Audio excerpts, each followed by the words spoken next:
itu untuk memastikan saya untuk kedepannya melangkah, karena kalau saya tidak begitu saya harus nunggu panggilan dan pemeriksaan segala macam, jadi saya harus bergerak sendiri. Makanya saya langsung ketemu sama pimpinan beliau untuk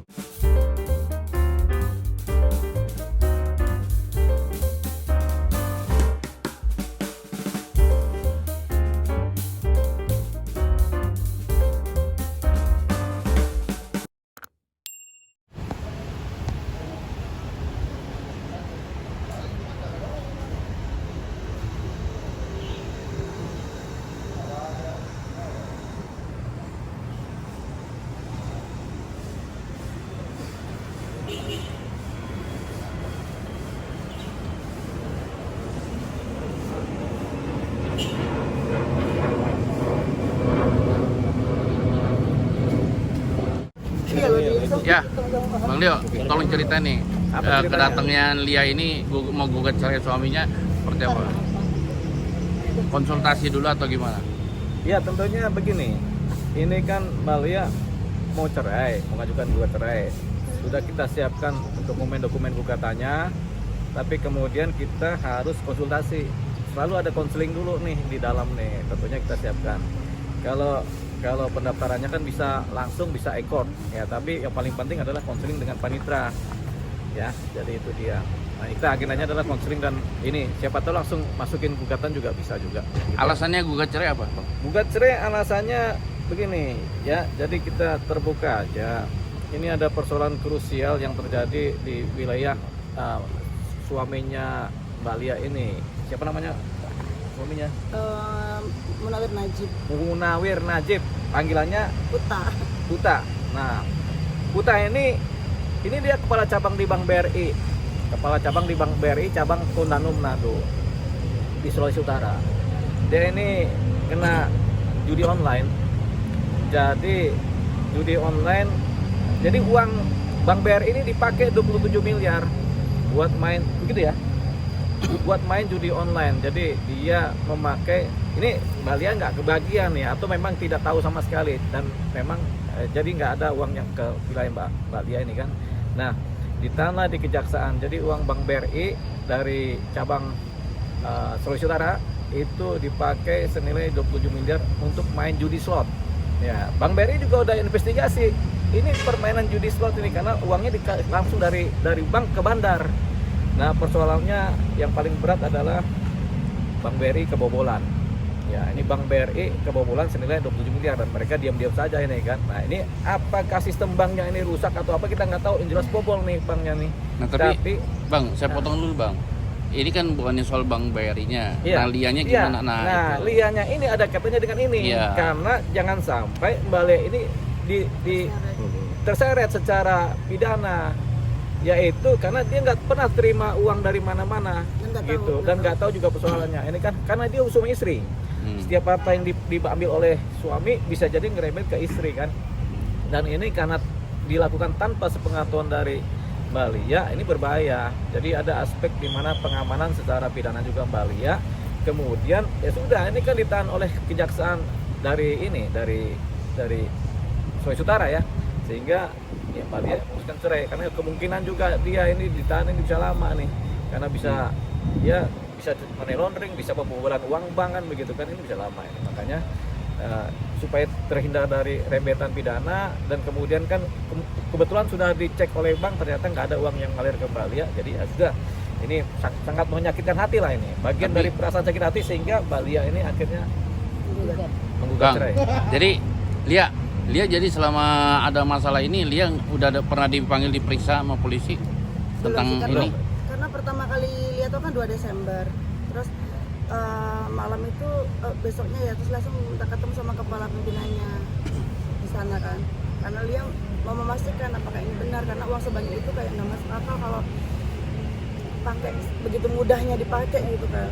Tapi pimpinannya memang sudah memastikan, dan saya bilang saya siap diperiksa 24 jam setiap hari, saya siap bahwa itu saya tidak tahu apa-apa, dan bisa dibuka rekening koran saya, dan di semua bank saya mengizinkan berapa saldo saya dan berapa uang terbanyak yang saya terima selama ini, itu untuk memastikan saya untuk kedepannya melangkah. Karena kalau saya tidak begitu, saya harus nunggu panggilan dan pemeriksaan segala macam, jadi saya harus bergerak sendiri. Makanya saya langsung ketemu sama pimpinan beliau untuk menjelaskan bahwa saya benar-benar tidak tahu menahu masalah ini dan amat sangat terpukul lah. Istilahnya sebagai istri saya bisa kecolongan sebanyak ini tuh shock gitu. Tapi emang awalnya berarti tidak ada keterbukaan dari suami ya? Sebenarnya kalau masalah ini tuh sebelum nikah mungkin ada kalau bisa googling di YouTube tuh ada 7 tahun yang lalu tuh sebelum nikah tuh pernah juga kejadian. Tapi kan saya bilang ya udah kita nggak usah nikah, nanti kalau nikah saya takut punya suami begitu gitu kan. Akhirnya enggak, itu kan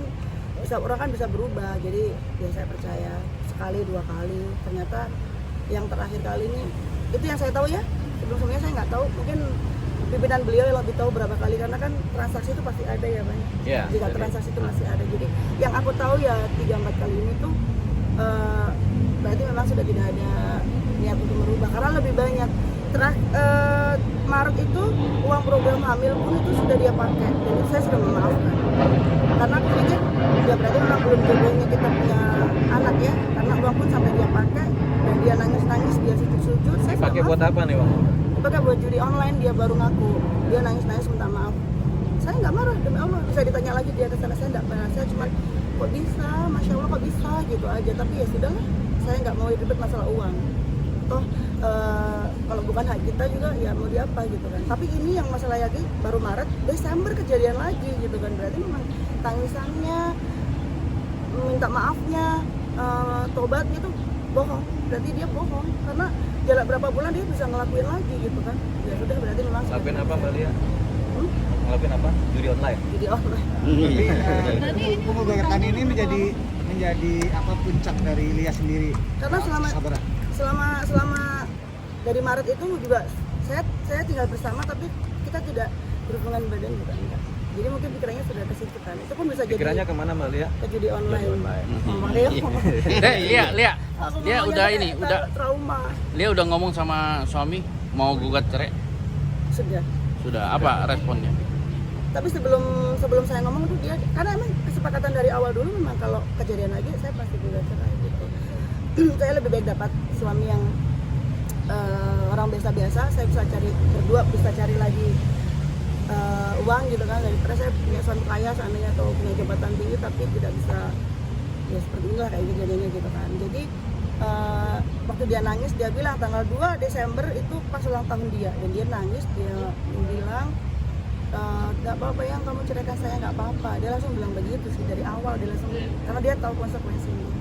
Ini udah yang berapa kali kejadian ini? Mau Yang cerai? tahu ya 3 kali. Apa? Kenapa? Mau cerai ini udah berapa kali Hari kejadian? mau Kalau cerai. mau cerai ini baru. Tapi itu kan Maret Desember. Yang 3 kali itu kan yang ngelakuin kesalahan ngaku. Iya. Ngaku ke saya, dan saya kasih kesempatan ke Dia bukan pertama, selingkuh kedua. nih, bukan tipe selingkuh nih. Suami bagus sebenarnya kalau dari sisi apa? Kita pun nggak pernah berantem. Hubungan cinta ya, tapi kalau hubungannya ini kan nggak cuma cinta ya, tapi macam-macam. Nih salah satu macam yang bikin rusak itu ya dia suka main judi online. Nah judi online ini udah 3 kali nih yang ketahuan. yang ketahuan. Persoalannya pikirnya cuma pakai uang gaji aja, ternyata uang dari bank juga dipakai, dibobolnya itu. Akhirnya sekarang sejak tanggal 23 ditahan kejaksaan di Manado. Si Pak siapa ini? Pak Dawit Najib ini ditahan di kejaksaan Manado karena yang proses ini bukan polisi tapi langsung kejaksaan aja. Sebenarnya kita nggak mau itu ya bang, nggak mau buka masalah ini ya. Tapi karena aku dapat teror terus, gitu. Seolah-olah aku tuh yang Ya. zolimi dia di saat suami lagi. Orang katanya suami ada masalah aja. Ya. Suami ada masalah ditinggal sama istrinya. Awalnya kan nggak pernah ngebuka. Coba dilihat semua sosmed saya, nggak ada saya ngebuka aib apapun. Saya cuma Ya. bilang kita pisah. Saya udah pisah, saya sendiri situ aja. Ini Tapi juga. karena pihak mereka meneror saya, Ya. saya tertekan gitu kan. Jadi ya harus, ya Bang Dio bilang ya sudah kita harus buka-bukaan kalau kayak gini, karena kalau enggak pasti Rembet. kamu yang kena deh gitu kan. Awalnya saya nggak mau ngebuka ini karena ya ngapain saya buka aib, ujung-ujungnya cerai juga kan. Saya cuma pengen cerai, udah saya kemarin juga bawa media, nggak usah, saya tuh pengen itu status saya tuh cerai gitu saja. Tapi dari keluarga, dari pihak mereka tuh saya nggak terima ditinggalin gitu kan, dan mereka nggak tahu bahwa penyebab perceraiannya tuh seperti ini. Mereka pikir selingkuh atau apa, enggak. Ini kalau selingkuh masih kasih maaf lah ya kan, berarti memang sayanya harus introspeksi dengan diri saya. Mungkin saya kurang cantik, kurang tinggi, kurang seksi sebagai perempuan gitu. Ini enggak gitu. Akhirnya ya saya konsultasi sama Bang Dio gimana ya, saya diteror terus ini tiap hari gitu. Teman-teman saya juga, teman-teman saya yang setiap hari sama saya, setiap hari diteleponin, terus di WA, di DM, di telepon, bukan saya doang gitu. Akhirnya Bang Dewa bilang ya sudah, nanti kita memang harus jelaskan, kita bilang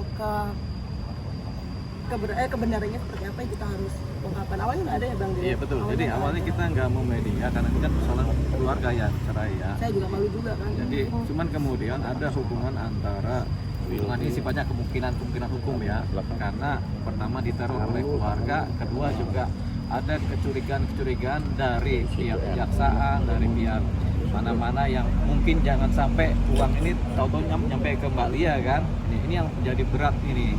Nah, kita pikir kita harus jernihkan ini juga. Kebetulan dari wilayah Bank BRI juga udah menyatakan tidak ada uang yang masuk ke wilayah Mbak Lia. Jadi ini posisinya aman lah ya, dan itu sementara nih ya kan.